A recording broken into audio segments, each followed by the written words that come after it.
ഇതേപോലെ നാളെ മനസ്സ് മാറിയാലോ? ഇവന്റെ കാര്യത്തിൽ മാറത്തില്ല.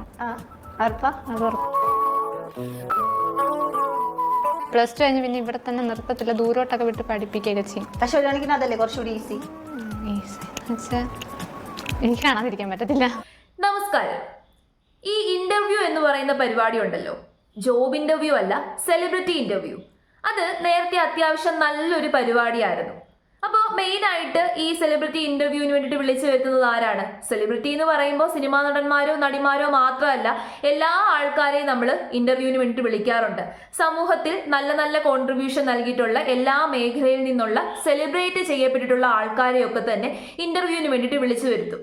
എന്നിട്ട് അവരോട് നല്ല നല്ല ചോദ്യങ്ങൾ ചോദിക്കും. ആൾക്കാർക്ക് ഉപകാരമുള്ള, ആൾക്കാർക്ക് മാതൃകയാക്കാൻ പറ്റുന്ന രീതിയിലുള്ള ചോദ്യങ്ങൾ ചോദിക്കും. അപ്പോൾ അവർ പറയുന്ന ഉത്തരങ്ങളും ഏകദേശം അങ്ങനെയൊക്കെ ആയിരിക്കും. അവർക്ക് ഫേമസ് ആകാൻ വേണ്ടിയിട്ടോ വൈറലാകാൻ വേണ്ടിയിട്ടോ ഒന്നും ആയിരിക്കില്ല അവർ ഇന്റർവ്യൂവിന് വരുന്നത്. ഒരു ഉദാഹരണം പറഞ്ഞു കഴിഞ്ഞാൽ, ഒരു മെഡൽ കിട്ടിയ പോലീസുകാരൻ, ആ പോലീസുകാരനെ നമ്മൾ ഇന്റർവ്യൂ ചെയ്യുവാണ്. അപ്പോൾ അദ്ദേഹത്തോട് അദ്ദേഹത്തിന്റെ എക്സ്പീരിയൻസുകളെ കുറിച്ചൊക്കെ ചോദിക്കുന്നു, അദ്ദേഹം കടന്നു പോയിട്ടുള്ള അനുഭവങ്ങളെ കുറിച്ചൊക്കെ നമ്മളോട് പറയുന്നു. അങ്ങനെ പറയുമ്പോൾ നമുക്കൊക്കെ ഒരു ഇൻസ്പിറേഷനാണ്, മോട്ടിവേഷനാണ്. അല്ലെന്നുണ്ടെങ്കിൽ ഒരു എഴുത്തുകാരൻ അല്ലെങ്കിൽ എഴുത്തുകാരി, സിനിമാ നടൻ, സിനിമാ നടി, അങ്ങനെ എല്ലാ മേഖലയിൽ നിന്നുള്ള ആൾക്കാരെ നമ്മൾ ഇന്റർവ്യൂ ചെയ്യാറുണ്ട്. ആ ഇന്റർവ്യൂ എന്ന് പറയുന്നത് നമുക്കൊക്കെ മാതൃകയാക്കാൻ പറ്റുന്നതായിരിക്കും, ഇൻസ്പിറേഷൻ ആയിരിക്കും, മോട്ടിവേഷൻ ആയിരിക്കും. എന്നാൽ ഇപ്പോൾ കുറെ ഓൺലൈൻ ചാനലുകൾ വന്നതോട് കൂടിയിട്ട് ഇന്റർവ്യൂവിന്റെ നിലവാരം ടോട്ടലി തകർന്നടിഞ്ഞേക്കാണ്. എന്തൊക്കെ ചോദ്യങ്ങളാണ് ഓരോ ഇന്റർവ്യൂവിൽ ചോദിക്കുന്നത്. അതൊക്കെ പോട്ടെ, ചോദ്യങ്ങളൊക്കെ നമുക്ക് മാറ്റി നിർത്താം. ഇന്റർവ്യൂവിൽ ഗസ്റ്റ് ആയിട്ട് വിളിക്കുന്ന ആൾക്കാരെ നിങ്ങൾ ശ്രദ്ധിച്ചിട്ടുണ്ടോ? എന്തുമാണ് അവര് സമൂഹത്തിന് നൽകിയിട്ടുള്ള കോൺട്രിബ്യൂഷൻ? അവരെന്തുമാണ് നൽകിയിട്ടുള്ളത്? എന്തെങ്കിലും ഒരു കാര്യം നൽകിയിട്ടുണ്ടോ? ഒന്നും നൽകിയിട്ടില്ല. അവർക്ക് എന്തെങ്കിലും നല്ല കാര്യം പറയാനുണ്ടോ? സമൂഹത്ത് ഗുണമുള്ള എന്തെങ്കിലും നല്ല കാര്യങ്ങൾ അവർ പറയാറുണ്ടോ? ഒന്നും പറയാറില്ല. കാണുന്ന എല്ലാത്തിനെയും പിടിച്ചിരുത്തി അങ്ങ് ഇന്റർവ്യൂ ചെയ്യുവാണ്. ഞാൻ ആദ്യം കാണിച്ച ഇന്റർവ്യൂ, ആ ഇന്റർവ്യൂവിൽ കാണിച്ചേക്കുന്ന ഗസ്റ്റായിട്ട് വിളിക്കാൻ പറ്റിയ ആൾക്കാരാണ്. അത്രയും നല്ല കോൺട്രിബ്യൂഷൻ സമൂഹത്ത് കൊടുത്തിട്ടുള്ള ആൾക്കാരാണ്. അവരുടെ രണ്ടുപേരുടെയും പേരെന്താന്ന് ചോദിച്ചു കഴിഞ്ഞാൽ അമലും പൂജയും. അപ്പൊ അവരെന്താണ് നല്ല പ്രവൃത്തി ചെയ്തത് എന്ന് ചോദിച്ചു കഴിഞ്ഞാൽ, +1 പൂജ പഠിക്കുന്നത്. +1 പരീക്ഷ കഴിഞ്ഞതോട് കൂടിയിട്ട് അമലിനൊപ്പം പൂജ ഇറങ്ങി അങ്ങ് പോയി.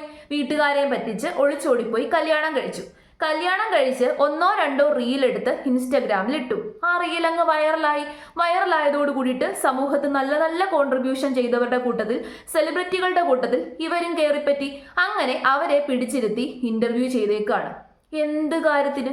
ഇപ്പൊ ഏതായാലും അവരെ വെച്ച് ഇന്റർവ്യൂ ചെയ്തു. അപ്പൊ ഇനി ആ ഇന്റർവ്യൂവിൽ എന്തുവാണ് ഇത്രയും നല്ല കാര്യം പറഞ്ഞേക്കുന്നത് എന്നുള്ളത് നമുക്കൊന്ന് കണ്ടു നോക്കാം.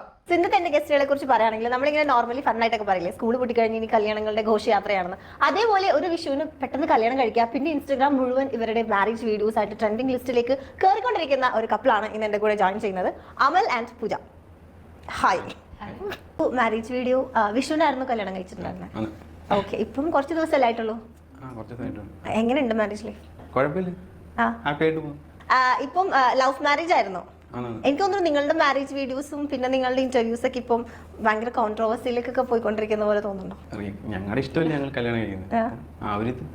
എടുത്തു ചാടിയതായിട്ട് തോന്നുന്നുണ്ടോ? ഇല്ല, എടുത്തു ചാടിയതൊന്നുമല്ല. ആൾക്കാർക്ക് അറിയത്തില്ല, എന്തോ നമ്മുടെ പേഴ്സണലായിട്ട് നമ്മൾ അറിയത്തില്ലല്ലോ, അതുകൊണ്ട് ഇങ്ങനെയൊക്കെ ഓരോന്ന് പറയുന്നേ ഉള്ളൂ. എന്താ പൂജയ്ക്ക് എന്താ തോന്നുന്നത്? ഈ നെഗറ്റീവ് കമന്റ്സ് ഒക്കെ വരുന്നത് നല്ല ദേഷ്യമുണ്ട്. ദേഷ്യമാണോ വിഷമാണോ? ദേഷ്യമുണ്ട്, ചിലപ്പോൾ വിഷമം തോന്നും. കണ്ടാലൊരു കൊച്ചുകുട്ടീനെ പോലുള്ളത് കൊണ്ടായിരിക്കും ആൾക്കാർ. അതുകൊണ്ടായിരിക്കും. ശരിക്കും കൊച്ചുകുട്ടിയല്ല, അങ്ങനെ തോന്നിയിട്ടില്ല. അല്ല, എത്ര വയസ്സായപ്പോ? കാരണം എന്താ അറിയോ, +1 കഴിഞ്ഞു എന്ന് പറയുന്നപ്പോ ആൾക്കാർ ചോദിക്കുന്നു അണ്ടർ ഏജ് അല്ലേ, അപ്പൊ അങ്ങനെ കല്യാണം കഴിക്കാൻ പറ്റുമോ അങ്ങനെയൊക്കെ. 18 വയസ്സായി. 18 വയസ്സായി. Legally married. ലീഗലി മാരേജ് ചെയ്യാനുള്ള ഏജ് ആയി. അമലും എത്ര വയസ്സായി? അപ്പൊ ഞാനിപ്പം 18 വയസ്സെന്ന് പറയുമ്പോൾ +1 പഠിക്കുമ്പോ ഒരു 15-16 വയസ്സിൽ കഴിയില്ലേ അല്ലേ? 16-17. ഗസ്റ്റുകൾക്കോ നിലവാരമില്ല. എന്നാൽ ചോദിക്കുന്ന ചോദ്യങ്ങൾക്കെങ്കിലും നിലവാരം ഉണ്ടോ എന്ന് ചോദിച്ചു കഴിഞ്ഞാൽ അതും ഇല്ല. എന്താണോ ഇവരൊക്കെ ഈ ഇന്റർവ്യൂവിലൂടെ ഉദ്ദേശിക്കുന്നത്? എന്ത് നല്ല മെസ്സേജ് ആണോ ഇവരൊക്കെ ഈ ഇന്റർവ്യൂവിലൂടെ തരുന്നത്? ആ കൊച്ചാണെന്നുണ്ടെങ്കിൽ ഞാൻ മുതിർന്ന സ്ത്രീയാണ് എന്ന് കാണിക്കാൻ വേണ്ടിയിട്ട് വല്ലാതെ പാടുപെടുന്നുണ്ട്. ഞാനൊരു ചോദ്യം ചോദിച്ചോട്ടെ, 18 വയസ്സുള്ള പെൺകുട്ടികളെയൊക്കെ നമ്മുടെ നാട്ടിൽ മുതിർന്ന സ്ത്രീകളായിട്ട് കണക്കാക്കാറുണ്ടോ? ഇല്ല. നമ്മുടെ നാട്ടിൽ മുതിർന്നവർ എന്ന് നമ്മൾ കണക്കാക്കുന്നത് ആരെയാണ്? പഠിപ്പൊക്കെ കഴിഞ്ഞ് എല്ലാ വിദ്യാഭ്യാസവും പൂർത്തിയായതിനു ശേഷം നല്ലൊരു ജോലിയൊക്കെ വാങ്ങിച്ച് അല്ലെന്നുണ്ടെങ്കിൽ സ്വന്തം കാലിൽ നിൽക്കുന്ന സമ്പാദിക്കാൻ പ്രായമൊക്കെ ആയിട്ടുള്ള ആൾക്കാരെയാണ് നമ്മൾ മുതിർന്നവർ എന്ന് പറയുന്നത്. അവരെയാണ് നമ്മൾ ആ ഒരു കാറ്റഗറിയിൽ പെടുത്തുന്നത്. ഇവരെന്ത് പ്രവൃത്തിയാണ് ചെയ്തേക്കുന്നത് മുതിർന്നവർ എന്ന കാറ്റഗറിയിൽ ഉൾപ്പെടുത്താൻ വേണ്ടിയിട്ട്? പഠിപ്പ് കഴിഞ്ഞിട്ടില്ല, വിദ്യാഭ്യാസം പൂർത്തിയായിട്ടില്ല, +1 കഴിഞ്ഞതോടുകൂടിയിട്ട് ഇറങ്ങിപ്പോന്നു, +1ന്റെ പരീക്ഷ കഴിഞ്ഞു, സ്കൂൾ അടച്ചതോടുകൂടിയിട്ട് ചേട്ടൻ്റെ ഒപ്പം ഒളിച്ചോടിപ്പോയി. സ്വന്തം മാതാപിതാക്കളെ പോലും നോക്കാതെയാണ് ചേട്ടൻ്റെ ഒപ്പം ഒളിച്ചോടി പോയേക്കുന്നത്. അതാണോ മുതിർന്നു എന്നതിൻ്റെ ഒരു സിമ്പൽ? ഇനി കഴിഞ്ഞിട്ടില്ല, ജോലിയായിട്ടില്ല, സ്വന്തം കാലിൽ നിന്നിട്ടില്ല, ഒന്നും ആയിട്ടില്ല. ആകെപ്പാടെ ചെയ്തത് ഈ പ്രായത്തിൽ ഒരു കല്യാണം കഴിച്ചു, ഒളിച്ചോടിപ്പോയി കല്യാണം കഴിച്ചു. അത് ചെയ്തപ്പോഴേക്കും കൊച്ചുകുട്ടിയല്ല, മുതിർന്ന സ്ത്രീയായി മാറി. വാവ്, അടിപൊളി. നല്ല നല്ല മെസ്സേജുകൾ കുട്ടികൾക്ക് പകർന്നു കൊടുക്കുക. ഇതിലൂടെ ഇവർ ഉദ്ദേശിക്കുന്നത് എന്താണ്? നിങ്ങൾ ഒളിച്ചോടി പോകൂ, കല്യാണം കഴിക്കൂ, എന്നിട്ട് ഇൻസ്റ്റഗ്രാമിൽ ഒരു വീഡിയോ ഇടൂ, വൈറലാകൂ. വൈറലായി കഴിഞ്ഞാൽ നിങ്ങൾക്ക് തീർച്ചയായിട്ടും ഇന്റർവ്യൂവിലൊക്കെ വന്നിരിക്കാൻ പറ്റും. അടിപൊളി. ഇന്റർവ്യൂ എന്നൊക്കെ പറഞ്ഞു കഴിഞ്ഞാൽ പണ്ട് പലർക്കും സ്വപ്നം കാണാൻ പറ്റുന്ന കാര്യമായിരുന്നു. ഒത്തിരി കോൺട്രിബ്യൂഷൻ ഒക്കെ ചെയ്ത് എന്തെങ്കിലുമൊക്കെ നല്ല നല്ല കാര്യങ്ങളൊക്കെ ചെയ്തവരെ മാത്രമായിരുന്നു പണ്ട് ഇന്റർവ്യൂ ചെയ്യാറുള്ളത്. ഇപ്പോൾ ഏതണ്ടനും അടകോടനും വന്ന് ഇന്റർവ്യൂവിൽ വന്നിരിക്കാം, പാർട്ടിസിപ്പേറ്റ് ചെയ്യാം, വൈറലാകാം.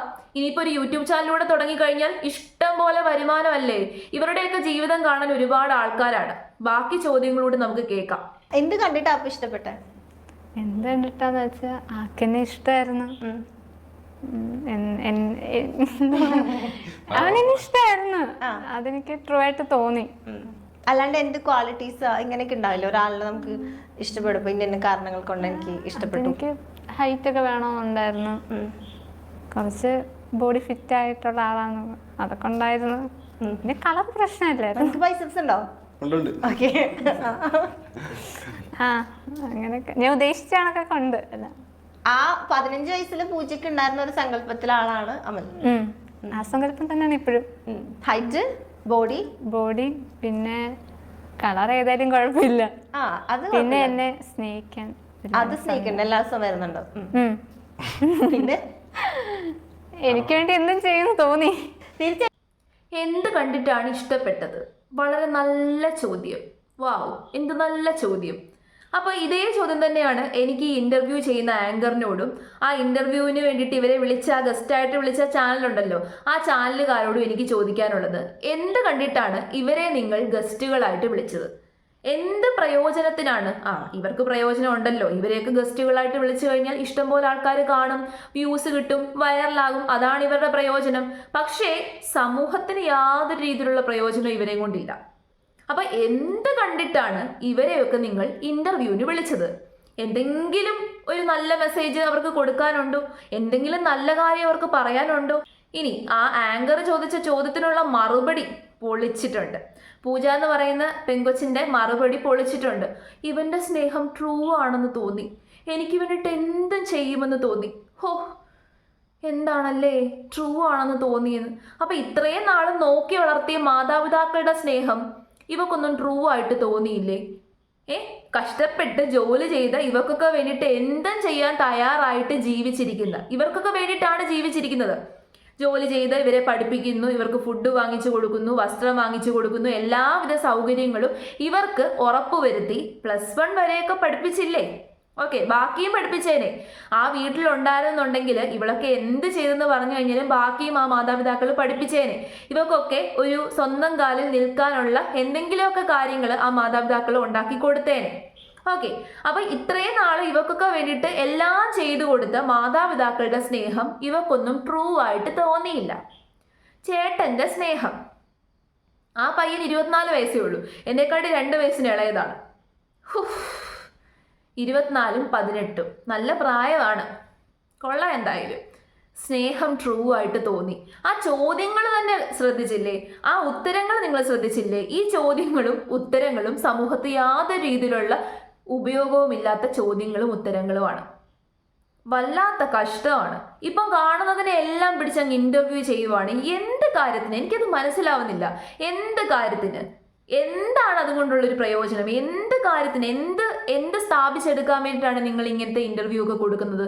ഒന്ന് അവസാനിപ്പിച്ചൂടെ? വേറെ എന്തുമാത്രം സെലിബ്രിറ്റികളുണ്ട് നിങ്ങൾക്ക് ഇന്റർവ്യൂവിന് വിളിച്ചു വരുത്താൻ പറ്റുന്ന? എന്തുമാത്രം ആൾക്കാരുണ്ട്? അവരെയൊക്കെ വിളിച്ചു വരുത്തി ഇന്റർവ്യൂ ചെയ്യും. ഇന്റർവ്യൂ ആണ് നിങ്ങൾ കൊടുക്കുന്നത് എന്നുണ്ടെങ്കിൽ, നിങ്ങൾ ചെയ്യാൻ ഉദ്ദേശിക്കുന്നത് എന്നുണ്ടെങ്കിൽ കുറച്ചെങ്കിലും നിലവാരം കീപ്പ് ചെയ്തുകൊണ്ട് ചെയ്തു കഴിഞ്ഞാൽ വളരെ നന്നായിരിക്കും.